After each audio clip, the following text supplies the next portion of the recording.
What's up, guys? Back with a new video today. Hope everybody's doing well. How's your day going? As you can see, I've got the coat on. It's a cold day today here in Cape Town. Yeah, so today we're just going to be jumping straight into the video to like kind of a little bit of a mini rant. And it's going to be about the MCU, aka the Marvel Cinematic Universe. If you guys don't know what that is, for those of you who are not in the superhero movie space, the Marvel Cinematic Universe is basically a collection of movies that takes place in the same continuity. So basically, it's a story that follows on after each other in succession. So, like for example, the movie Iron Man, Iron Man 2, and Iron Man 3. Those are all part of the MCU. They're part of the same story. Listen, this is what I want to talk about the MCU. For me, I've just been having a really weird feeling regarding the movies recently. And it's not to say that the MCU is dying or anything, or the movies are of a poor quality in terms of how the films are made, the visual effects. Well, in certain aspects, yes, the visual effects, but more in terms of where the MCU is headed. You know, that's why I said I think we got to talk about it today on the channel, because I know a lot of people are passionate about it, as I have been, as I am in a way. Because we're just wondering, or I'm wondering as well, you know, where everything is going, how the films have been made recently over the few years post Avengers Endgame, because I think that was the penultimate movie that everybody was hyped for, you know, especially I was fortunate enough to watch it in cinemas twice. I went once with my friends and then once with my family. And I got to see the movie twice, and it was that good of a film. I was willing to go, you know, twice to a theater. I've never done that for any other film.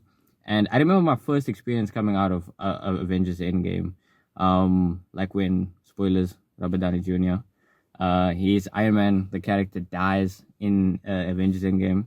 And I was like, this is like the end of Marvel. I can't believe that we're witnessing this. And like, I cried in theaters. I was like, I don't know, because I grew such an attachment to the character. I modeled like a lot of things after him in high school, like my hair. I also like did like a cosplay for Iron Man, for Tony Stark. I made like a whole arc actor. I'll put it on screen here if I find the picture. But yeah, he was like my character. You know, the way Robert Downey Jr. portrayed the character with his sarcasm, but his wit, his intelligence, how he interacted with other characters. And for me, that was like the coolest thing ever, you know? Like how elegant, and how he was a little cocky, but he was super confident in himself. And I mean, like obviously that gets to a certain point where it becomes arrogance, but I still think I just took the good parts about him, you know, and I didn't like go overboard with like being exactly how he was, because he was like kind of crazy in the first Iron Man, and you know, things like that. But as the character grew and evolved, like he becomes the ultimate like sacrifice basically at the end of Avengers Endgame. And that character arc over 10 years, the 10 years that the Infinity Saga lasted, was amazing to see, you know, like the writers of those movies and of those films, yes, not all the films were perfect during the Infinity Saga, but a lot of the films were at a great standard and were always building to something. You know, I feel like especially these movies nowadays, in the, I don't know, what is this, the multiverse saga or something, I've not been paying attention to what's been coming next. They all feel like standalone individual films, and it hasn't been like a reason to go see it. The only reason why I've been going to a lot of these films is because of my friend groups. And my friend group, well, there's one group of friends that I have, we always go to the theaters to go watch the Marvel movies, and then almost talk about it, review it afterwards. And like it was Deadpool and Wolverine, we went, and I think that was one of the good MCU films that came out recently. Like we were talking about it in terms of, yes, it was a cool movie and everything like that, but one of my friends said like there was no story plot. Like if you start looking at the story, I mean Deadpool and Wolverine, a lot of things just happen. But I understand it's a Deadpool film, so a lot of things just happen in 1 and 2 anyway. But I still think 1 and 2 were better. The first Deadpool, I think, being the best Deadpool movie. But yeah, I just don't know where they're wanting to take this, and what Marvel is doing. For me personally, I've lost the key word I'm going to use is I've lost passion or interest in the films, like as I've had. It's not that I've lost interest in like superhero movies and things like that in general, because I still love like superheroes and action movies and fantasy characters and stuff like that. Like with DC's new project, the Superman movie, I was super excited to go to see it, and then I got sick, and then I couldn't go watch it. But still, like I still have a very good interest about it. But as far as the way the MCU's been going about the characters and their stories recently, I've just not been having fun, like watching these movies, you know, and like every time I'm watching a film and I'm thinking, what's going on in this movie? Like especially with Thunderbolts.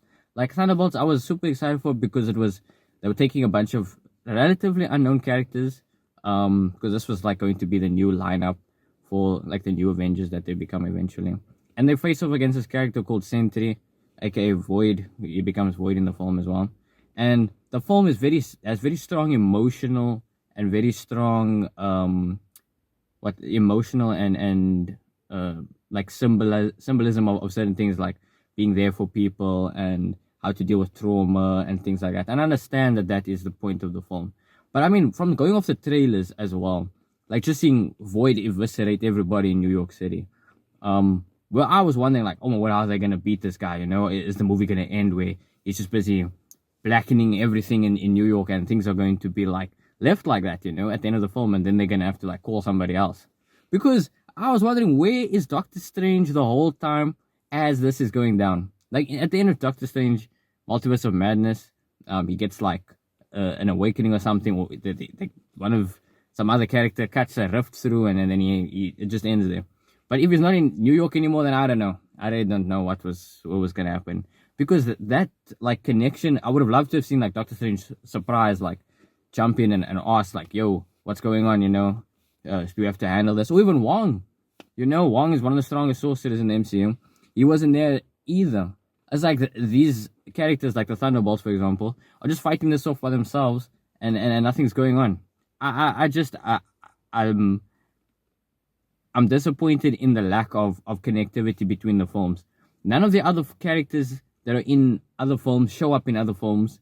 For the longest time, they haven't shown up. Like Shang-Chi he got his own film like a while back. I can't remember which year it was, but he hasn't shown up in any other project since then. And there's always post-credit scenes and stuff like that build up to something new. And like with the story with Kang as well, like Kang was going to be the next big Marvel villain, and I was loving Jonathan Majors' portrayal of the character as well. I felt he was very menacing. I felt he had a very strong intellectual presence. He seemed like someone that knew what was going to happen exactly when he planned it out, that type of thing, you know, because he was in a few titles. He was in Loki, he was in Multiverse of Madness. I think Loki season 1 and 2. Yeah, he was just playing different characters like He Who Remains and then Victor Timely. But in the other films, they never spoke about him because obviously no one knew about him at the time. Excuse me. But yeah, like that's basically my thing with the MCU recently, is that I've lost that interest in what is happening to these characters and where this is all going. I think for me personally, I have a feeling that they're going to reboot the entire MCU storyline afterwards, after the Doctor Doom situation that's gonna happen. And the thing is, we haven't even seen a lot of Doctor Doom. Like, obviously we know he's being played by Robert Downey Jr. again, but in terms of like who he is as a person who is not invested in the comics and in Marvel story, if someone is trying to introduce Doctor Doom to a casual viewer of the films nowadays, like now currently, you wouldn't know who he is. They're not setting up him the same way they set up Thanos in the Infinity Saga. And I understand like Marvel's been going through like different things during like COVID. There was the whole movie situation, the writer's strike, and I know that there's a lot of things that we don't know about as viewers that's going on behind the scenes. But just in terms of the quality of the film, you as a fan and a customer like of the films and things like that, you can voice your opinion, and sometimes if things aren't going your way, you will feel a certain way about it, you know? Everything's going a certain way, but if you don't like the direction that a project's being taken in, that's basically what I'm trying to say.